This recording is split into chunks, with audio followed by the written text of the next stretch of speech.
முதலமைச்சர் மு க ஸ்டாலின் பேசி வருகிறார். அதனை ஏற்றுக்கொண்டு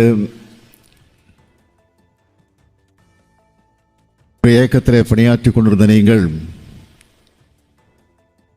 அந்த இயக்கத்தினுடைய தலைமை முறையாக இல்லை, அதை நம்பி போவது நமக்கு மட்டுமல்ல தாய் நாட்டிற்கும் அது துரோகமாக அமைந்துவிடும் என்று நீங்கள் முடிவெடுத்து அதை உணர்ந்து நாம் யாரிடத்திலே போய் இருக்க வேண்டும், எங்கு போய் பணியாற்ற வேண்டும், எந்த கொள்கையை ஏற்றுக்கொள்ள வேண்டும்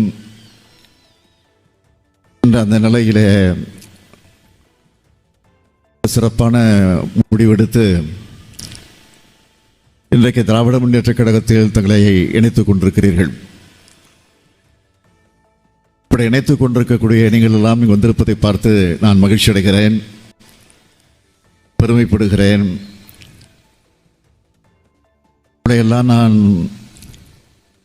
திராவிட முன்னேற்றக் கழகத்தின் சார்பில், தலைமை கழகத்தின் சார்பில்,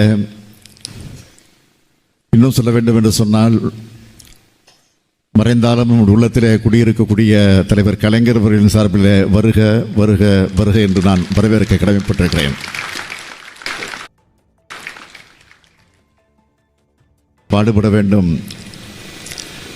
ஒட்டுமொத்த தமிழினத்திற்காக உழைத்திட வேண்டும் என்ற உணர்வோடு தான் இந்த இயக்கம் துவக்கப்படுகிறது என்று அறிஞர் அண்ணா அவர்கள் உறுதி எடுத்துக்கொண்டு இந்த இயக்கத்தை தொடங்கி வைத்தார்கள்.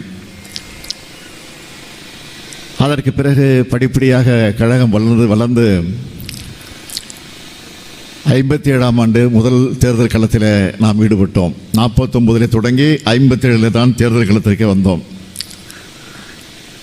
ஆனால் இன்றைக்கு சில கட்சிகளை பார்க்கிறோம், தொடங்கிய உடனே ஆட்சிக்கு வருவோம் என்று சொல்லக்கூடிய நிலை இன்றைக்கு நாட்டில் இருந்து கொண்டிருக்கிறது.